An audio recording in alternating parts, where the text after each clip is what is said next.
ధ్యేయంగా ప్రజాసేవే పరమార్థంగా the smart Andhra Pradesh మనం చూడబోతూ ఉన్నాం. आदरणीय अमित शाह जी को हम स्वागत करते हैं और अभिनंदन करते हैं और जोरदार तालियों से बहुत बहुत धन्यवाद sir. Thank you so much for joining us. అలాగే గౌరవనీయులు former vice president of India Shri Venkaiah Naidu గారికి సాదరంగా స్వాగతం పలుకుతున్నాం. మన ముప్పవరపు వెంకయ్య నాయుడు రాష్ట్రపతి వర్యులుగా అలాగే వారి యొక్క ట్రస్ట్ ద్వారా స్వర్ణ భారతి ట్రస్ట్ ద్వారా ఇటు విజయవాడ నెల్లూరు ఎక్కడ చూసినా కూడా పట్టణ ప్రాంతాలకి కావలసినటువంటి వసతుల సమకూర్చేటువంటి విధానం కావచ్చు, సాంకేతికతను నేర్పడం కావచ్చు, ఔన్నత్యాన్ని నిలబెట్టుకుంటూ నా ఆంధ్రప్రదేశ్ అని ఇంతకుముందే సోదరి అన్నారు. దే సీఈఓ ఆఫ్ ఆంధ్రప్రదేశ్ అని నాటి రోజుల్లో ఘనంగా చెప్పుకునేవాళ్ళు. ఎందుకయ్యా అంటే ఒకే ఒక కారణం, ఎప్పటికప్పుడు అప్డేట్ అవుతూ ఉండాలి. మనతోటి అవినీతి రహిత సమాజాన్ని సాధించేందుకు సురక్షితంగా ఆనందదాయకమైనటువంటి సమాజ నిర్మాణమే కర్తవ్యం. గారి సహధర్మచారి వారి యొక్క చేయూత, వారి యొక్క సహకారం ఎన్నికల్లో చూశాం.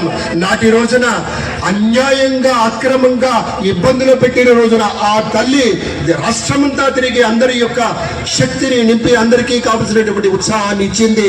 తమ కుటుంబ సభ్యులంతా కూడా మన లోకేష్ బాబు గారు, రామ్మణి గారు అందరూ కూడా అద్భుతంగా పరిశ్రమించారు. ఇవాళ విజయం చవి చూస్తున్నటువంటి సందర్భంలో విచ్చేసినటువంటి సోదరిమణికి మా ఒక చక్కని ముత్తైదువుగా మా తల్లి వచ్చింది. ఆ తల్లికి స్వాగతం. అదిగో మన బాలయ్య బాబు సోదరిమణితో ఆత్మీయంగా స్పర్శ గావిస్తూ వేచి చూశారు. కొన్ని లక్షల గుండెలు వేగంగా కొట్టుకుంటున్న తరుణం, కొన్ని కోట్ల మంది ప్రత్యక్ష నారా చంద్రబాబు నాయుడు గారు మరి ఒక్క 2 క్షణాల్లో ఈ వేదిక మీదకి రానున్నారు. ఆ క్షణం కోసం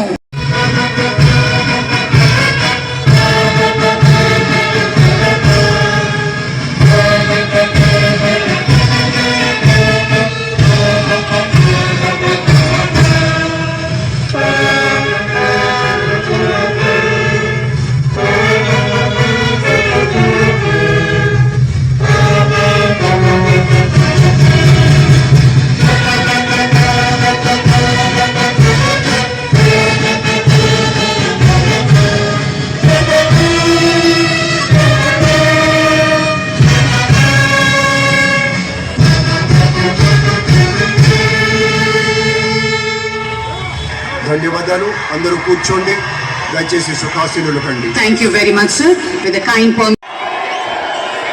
నారా చంద్రబాబు నాయుడు అనే నేను శాసనం ద్వారా నిర్మితమైన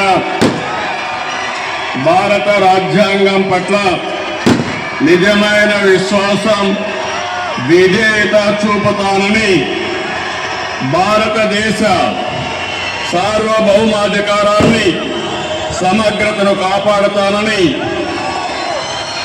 ఆంధ్రప్రదేశ్ రాష్ట్ర ముఖ్యమంత్రిగా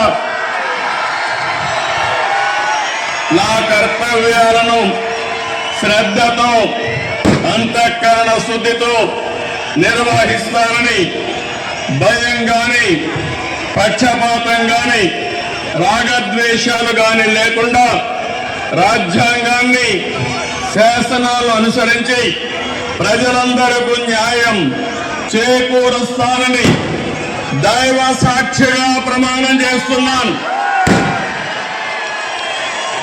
నేను నారా చంద్రబాబు నాయుడు అనే నేను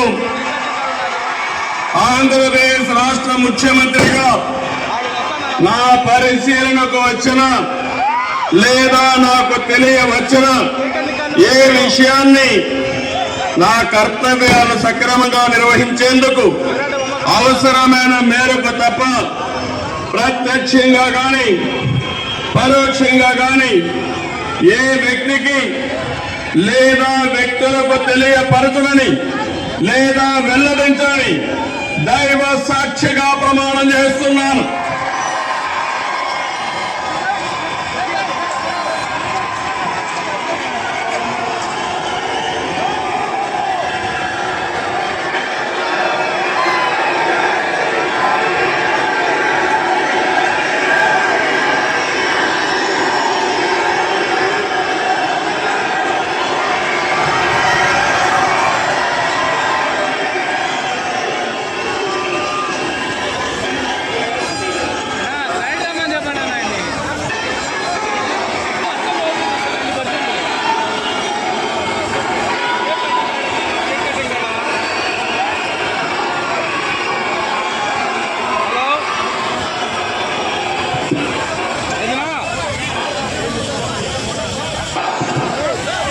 गौरवनीय गवर्नर गारी अनुमति तो आंध्र प्रदेश राष्ट्र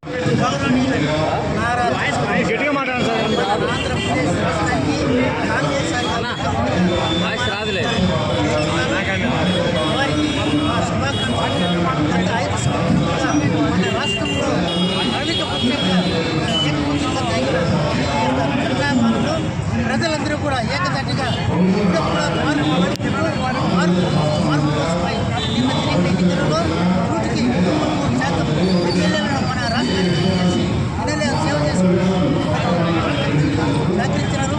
ఈ యొక్క విజయం గతంలో ఎన్నడూ కూడా మనం చూస్తున్నాము. మన రాష్ట్రంలోనే కాదు, ఆంధ్రప్రదేశ్లోనే కాదు, దేశవ్యాప్తంగా కూడా ఈ యొక్క ఎన్నికల గురించి చాలా గొప్పగా తీసుకుంటున్నారు. మరి 99% ఎమ్మెల్యేలు గెలిచినారంటే ఇది ఎక్కడ సాధ్యం కాదు. అటువంటి పరిస్థితుల్లో చేసినారు. ఇంతకంతా కాదు, మన ఓటర్స్ అందరూ కూడా మరి ఎక్కువ సంఖ్యలో పార్టిసిపేట్ చేసి మరి మన యొక్క కూటమి అభ్యర్థులకు ఎక్కడ ఏ అభ్యర్థినా తెలుగుదేశం అభ్యర్థ, జనసేన అభ్యర్థ, బీజేపీ అనేది కాకుండా పార్టీలతో సంబంధం లేకుండా కేవలం మన ఓట్లు చీల ముఖ్యమంత్రి శ్రీ నారా చంద్రబాబు నాయుడు గారు సందర్భంగా ఈరోజు చాలా సంతోషంగా బ్రహ్మాండంగా ఆనందోత్సవాలు జరుపుకున్నాము. మాకు చాలా సంతోషం ఉంది. ఈరోజు నుంచి ఈ రాష్ట్రం అభివృద్ధి సంక్షేమం ఎన్ని విధాలుగా పరిగెడుతుందని మాకు అదే బ్రహ్మాండమైన మెజార్టీ ఇచ్చారు. కాబట్టి ఈ రోజు నుంచి మాకు చాలా ఆనందంగా ఉంది. మా నాయకుడు ముఖ్యమంత్రి అవ్వడం కాబట్టి దానికి పవన్ కళ్యాణ్ కూడా ప్రోత్సహించారు. బీజేపీ నరేంద్ర మోడీ గారు కూడా ప్రోత్సహించారు. కాబట్టి మాకు చాలా ఆనందంగా ఉంది. ఈ రోజు నుంచి మా రాష్ట్రం బ్రహ్మాండమైన పరుగులు తీస్తుందని మా నమ్మకం.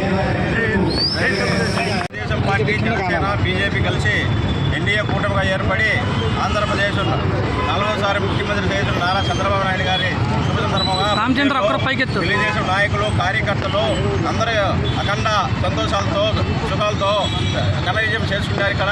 మరి ఈరోజు బద్వేలు మున్సిపాలిటీని ఈ 4వ గవర్నమెంట్లో అధికంగా డెవలప్మెంట్ చేసేదాని కనుక మేము ప్లాన్ చేస్తాము. మరి చంద్రబాబు నాయుడు 4వసారి ముఖ్యమంత్రిగా చేయడంతో ఈరోజు ఆంధ్రప్రదేశ్ ప్రజలు ఈ 5 ఏళ్ళు ఎంత కష్టాలు పడిందో, ఎంత ఇబ్బందులు పడిందో, ఎంత నరకాలు పడిందో, ఒక కరెంట్ ఛార్జీలు అయితేనేమి, ఒక లిక్కర్ అయితేనేమి, ఒక ఇసుక అయితేనేమి, ప్రతి ఒక్క దాంతో కుంభకోణాలతో ప్రజలు చాలా ఇబ్బందులు పడినారు. మరి ఈరోజు జనము చంద్రబాబు నాయుడికి 93% పట్టం కట్టి ఆయనకు అభివృద్ధిలో ముందుకు సాగాలని దేవుడు ప్రార్థిస్తున్నాం. అదేవిధంగా అమరావతిలో ఈరోజు 5 ఏళ్ళ నుంచి గుర్తుపడిన పనులన్నీ కనుక ఈరోజు ముందుకు సాగుతున్నాయి. అదేవిధంగా పోలవరం కానీ, ప్రాజెక్టులు కానీ, అభివృద్ధి, సంక్షేమం అన్ని కనుక ముందుకు సాగుతాయని కనుక ఆశిస్తున్నాము. మరి అదే ఈరోజు చంద్రబాబు నాయుడు ప్రమాణ స్వీకారం చేసిన తర్వాత తొలి సంతకం విద్యార్థులకు డిఎస్సి అనే ప్రకటన చేసినాడు. రెండోది విద్యా పింఛన్లు 3,000 నుంచి 4,000, ఈరోజు ఫస్ట్ నెల 7,000 రూపాయలు రేపు 1వ తేదీ ఇవ్వబోతున్నాడు. మరి చంద్రబాబుకు జగన్మోహన్ రెడ్డికి ఎంత డిఫరెన్స్ అంటే, చంద్రబాబు ఒకేసారి 200 నుంచి 1,000 రూపాయలు, 1,000 రూపాయల నుంచి 2,000, ఈరోజు 3,000 నుంచి 4,000 రూపాయలు పెంచిన ఘనత చంద్రబాబుది. అదే జగన్మోహన్ రెడ్డి అవ్వాతాతల మీద కానీ ఎంతమంది ప్రేమ ఉందంటే 2,000 నుంచి 3,000 పెట్టేదానికి నెలకు 200, సంవత్సరానికి 250 ఎత్తున ఆయన దేశం ఇచ్చినట్టు ముస్లింలకు ఆయన ప్రేమ ఇది, చంద్రబాబు నాయుడు ప్రేమ అంటే ఇది. కాబట్టి ఈరోజు ప్రతి ఒక్కరూ ఎంతో ఆనందంగా ఆయన కోసం ఈరోజు చేసిన పనికి, జగన్మోహన్ చేసిన పనికి, ఆయన చేసిన తీర్పుగా ఈరోజు ప్రజలు ఈ రకంగా తీర్పిచ్చినారు. ఆయన అహంకారము, ఆయన చేసిన పద్ధతికి ఈరోజు జనాలు చంద్రబాబు నాయుడుకి ఎంతో పట్టణం కట్టి ఈరోజు ఆయన ప్రధాన ముఖ్యమంత్రిగా 4వసారి చూసిన దానికి అందరికీ ధన్యవాదాలు. 4వసారి ప్రమాణ స్వీకారంగా చేస్తున్న శుభ సందర్భంలో పట్టణంలో విజయమ్మ గారి ఆదేశాల మేరకు, రిటిష్ రెడ్డి గారి ఆదేశాల మేరకు మా అన్న బిగ్ బాస్ ప్లస్ నాభూషణం గారు పండగ వాతావరణము, కేక్ కట్ చేయడము, పటాకులు వాళ్ళ ఆధ్వర్యంలో బ్రహ్మాండంగా వెంగళరెడ్డి అన్న గారి ఆధ్వర్యంలో పట్టణాధ్యక్షుడు పండగ వాతావరణం జరిగింది.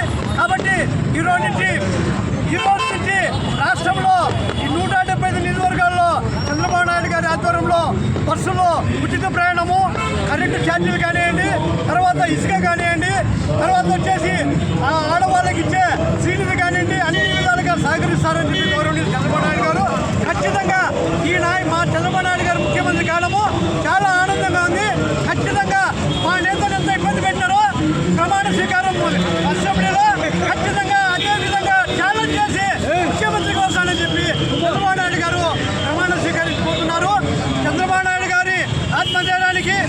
లోకేష్ బాబు ఆత్మధైర్యానికి ఈరోజు నిదర్శనం. వాళ్ళు ఖచ్చితంగా టీడీపీ జెండాను ఎగిరించి ఇక్కడ 10